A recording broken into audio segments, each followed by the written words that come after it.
The file had no label, but the waveform matched a child's EEG. No birth date, no clearance, but the theta rhythm showed terror at rest. They said it was a tank, but it was closer to a forgetting chamber. Rubber-lined, soundless. Filtered saline, body temperature still. An eye in the water ceiling, and microphones embedded in the walls. The children never floated for long, not in the ways you might imagine. There was a room inside the National Institute's building that didn't appear on the public architectural drawings. A floor that wasn't a floor, 6 tiles wide, 4 lights deep, and just low enough to force posture collapse. They called it Sub 119. MK Ultra had many children, but this one wanted to erase the voice itself. Not the speaking voice, but the inner voice. The one you hear when you close your eyes and read in silence. The whisper of self-recognition. That gentle thread between intention and identity. They called it phase partitioning via non-invasive signal interruption. But what it meant was simpler. Can a child be turned quiet on the inside? Not scared, not stunned, but silenced. For good. They tested on orphans first, on those already missing from the national pulse. Who would report an echo disappearing if it had no name? The theory came from a paper buried in a Canadian neuroscience journal, that the default mode network, the part of the brain that narrates identity, could be disrupted by extended dissociation under sensory collapse. Float the child, play a voice on loop, and remove every other stimulus, even the self. A woman named Dr. M, her full name scrubbed from all NIH rosters, submitted the proposal under Project Artichoke, but it was rerouted by Gottlieb's office into a private file path. The file trail shows 7 sub-studies. Only one survived declassification. Sub-Project 119. She called it Bioelectric Integration for Inner Speech Inhibition. Children between 5 and 9, all reported as nonverbal due to trauma, but that was a lie. Tape logs later revealed whispered counting, recitation of remembered lullabies, even attempts to rename the self aloud in the tank. The tanks were vertical, claustrophobic, not the sleek horizontal pods you'd expect. They were closer to wombs with microphones. Each child floated for 8 hours, then 12, then 24. Then they stopped reporting time. Time doesn't pass when no one speaks. They called it psychic driving, a term lifted from Dr. Ewan Cameron's earlier failures in Montreal.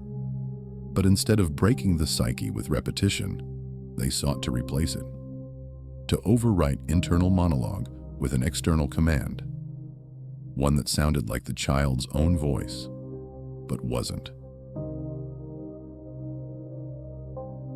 That's why they built the loop machines, a primitive TTS system that took recordings of the child's earlier speech and restructured it into docile, compliant monologues. You are calm now. You are floating. You remember nothing before this. You are who we say you are. The EEG logs show something disturbing. At hour 17, theta wave spikes begin. Not fear, not dreams, but something the log calls spontaneous identity resistance. The children began to interrupt the loops, not out loud, but neurologically. Their inner speech returned as signal noise, interference, like static screaming through the wires. This terrified the researchers, not because the method failed, but because it showed that the self is not housed in the voice. You can erase speech, you can dull language, but the voice underneath, that wordless pressure of I, cannot be muted. Not by floating, Not by loops, not even by water and darkness and forgetting. They tried again. Version B. This time they used electrode caps, stimulating Broca's area, the speech production center, with low frequency disruption to suppress verbal thought formation. One child, subject 1, 19-03, began to experience wordless panic. Heart rate spiked, but no attempt to speak. Just raw instinct without narration. The notes call it a successful decoupling event, but the handwriting changes halfway through, and the ink smudges. There's a photo still floating in FOIA forums, black and white, unconfirmed. A child submerged to the chin, eyes open, face unreadable, and a wire running from the ear into the tank wall. The caption is blurred, but some say it reads, 119, retention attempt 7. They abandoned the tanks after a year. Too many anomalies, too many unclean silences. But they didn't stop the work. The last memo, unsigned, filed in a folder marked non-consensual archive, reads, the children retain memory beneath protocol thresholds, even after loop saturation, even after wipe attempts. Suggest migration to adult subjects, younger brains too resistant to linguistic nullification. There is something sickening in that sentence. Not the science, not the ethics, but the admission that children, even submerged in nothingness, still held on to a wordless self no loop could replace.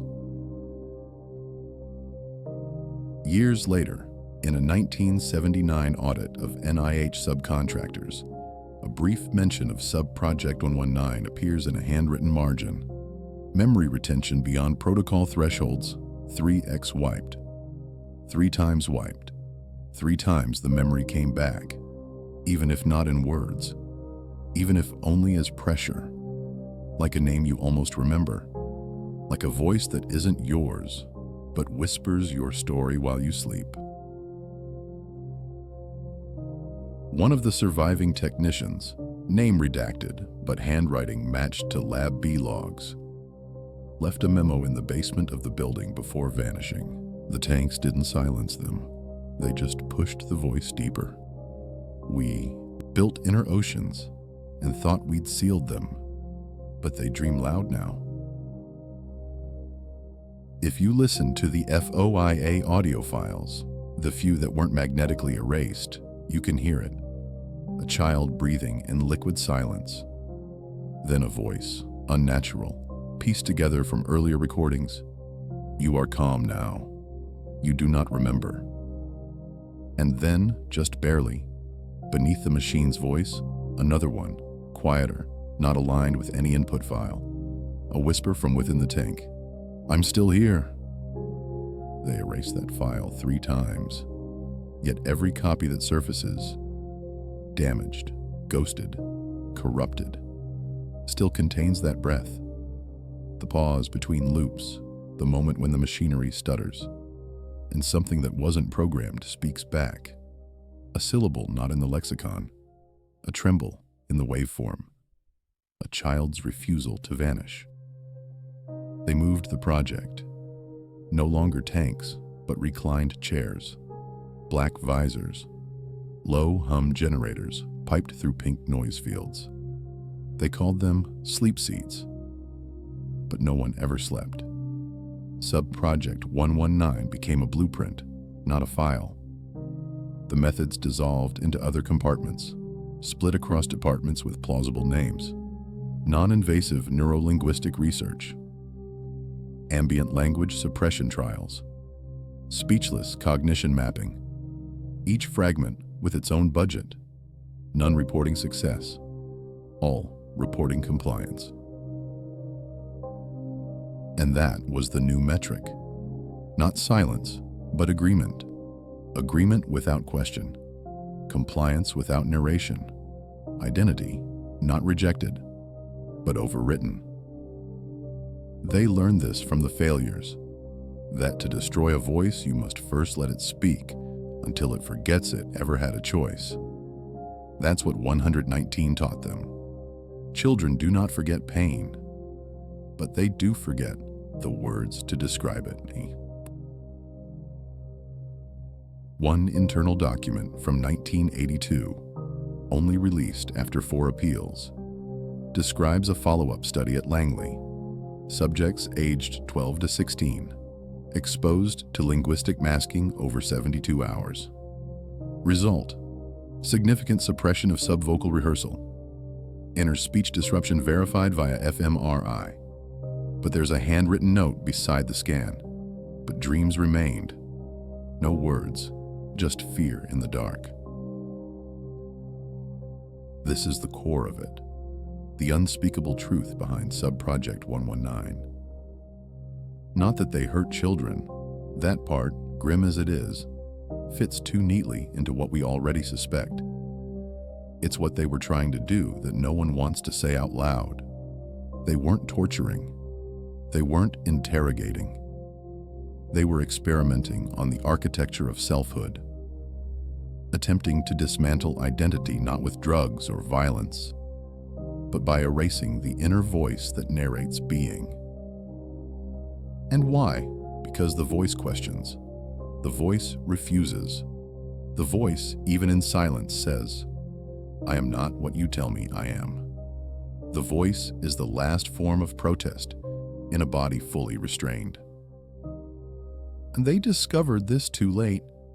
The youngest children, those immersed earliest, developed language, later with unusual irregularities, speech without memory, fluency without identity.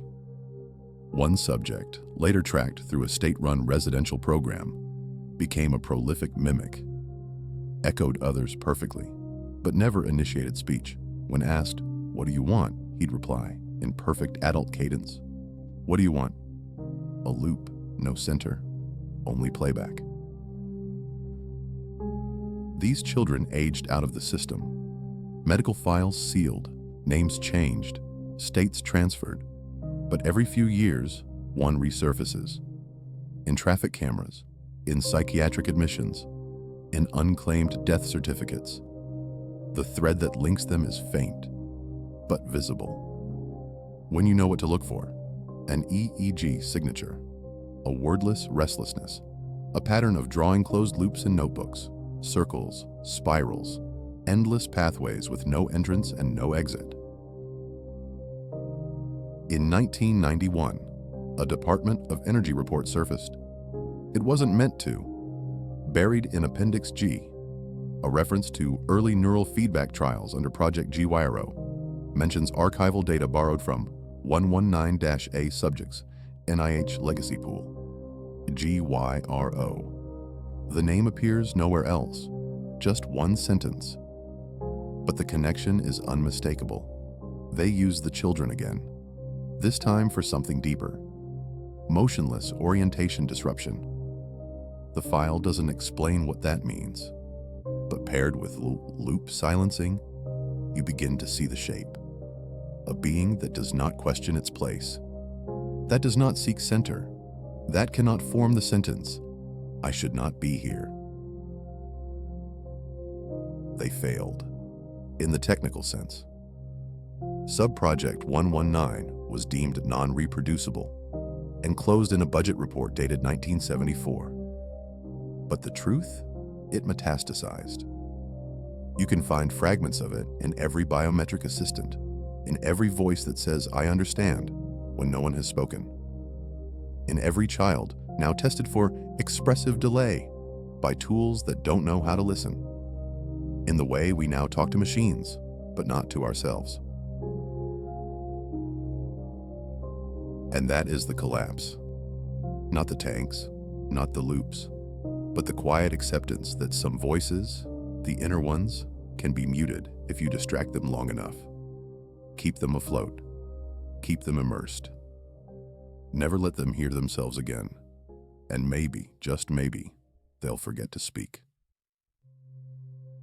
But the data disagrees. the data always disagrees. 3 subjects, tracked secretly into adulthood, began reporting phenomena. Not supernatural, not fantastic, but human. They reported surge memory events, flashes of words that weren't taught, songs they never heard aloud, fears with no origin, grief with no death. The loops had failed, the silence had cracked. The voice had returned, software wordless, but intact. There is a document, filed incorrectly, discovered by an intern during a digitization sweep, dated 1973. Author redacted. Subject line: persistent selfhood, beyond audio erasure. Final sentence reads: we have underestimated the resilience of the human interior. Even in the absence of language, the I persists, not in form, but in force. So now we know they tried to erase the voice, not with violence, but with forgetting, with floating, with loops. And the voice? It held its breath and waited. The intern who found that memo was reassigned within the month. No reason given. Digital access revoked. Paper trail ends in a closed HR note. Exceeds clearance boundary. Access incident reviewed. But the file survived. Scanned, shared, encrypted, and eventually posted, briefly, on a now-defunct forum for behavioral neurologists. It sat there for 12 hours, then vanished. But not before it was seen. Not before it confirmed what we always suspected. They weren't studying silence. They were trying to manufacture it, to design a human being without the burden of inner narration. The program is gone, but the premise remains. It appears in the phrasing of modern therapies: disruption of maladaptive inner speech, cognitive diffusion protocols, reducing self-narrative load in high-anxiety populations. It appears in educational reforms, early tablet training, pre-verbal instruction, sensory immersion from age 2, the careful removal of boredom, and with it, the space where the voice once lived. A new child stares into a learning screen. A voice says, "Well done." A smile appears. The screen teaches calm. The screen repeats identity. But never once does the child ask, "Whose voice is this? Where is mine?" This is not theory. This is legacy. MK Ultra did not die. It rebranded, fragmented, distributed. Not in secret basements, but in classrooms, labs, apps, products. The tanks are gone, but the design remains. Float the mind, interrupt the monologue, rebuild the self from outside in. Call it therapy, call it learning, call it optimization, but never call it what it was. Because to do that would mean saying the word they fear the most. Not control, not program, not erase, but self. That fragile, flickering impulse in every human being to say "I am" before anyone else says what they should be. Do you remember when you first heard your voice? Not out loud, inside. The voice that spoke when no one asked a question. That told you what felt wrong, what you feared, what you hoped for.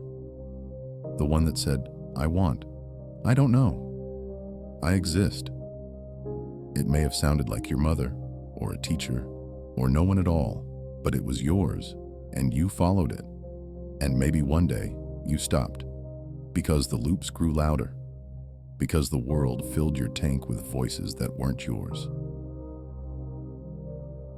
Now, imagine being 5, and that voice was taken before you could name it. There are no graves for these children, no plaques, no apologies, only the MIRE sound files decaying in obsolete formats, the logs half scanned and partially redacted, and the people, now in their 40s and 50s, wandering through systems that don't remember them. People who look normal, function well, but have never said aloud what they want. Never initiated a sentence that wasn't given. They mimic well. They echo perfectly. They pass every exam. But ask them, what is your story?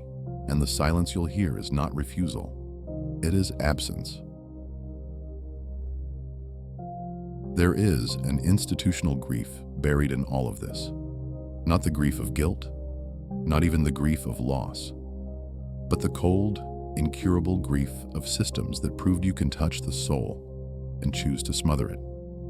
That you can identify the most fragile part of a child's becoming, the inner whisper, and try to script over it.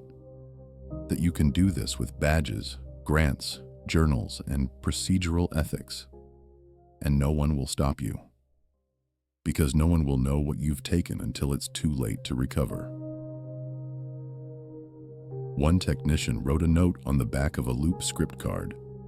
4 words. They heard themselves vanish. He left it in the control room, beside the reels. It was found when the lab shut down, filed as non-essential artifact. But it's all you need. It's the entire project, distilled into one sentence. So here we are, half a century later, still building quieter children, still perfecting the loop, still submerging the self in signals too constant to question.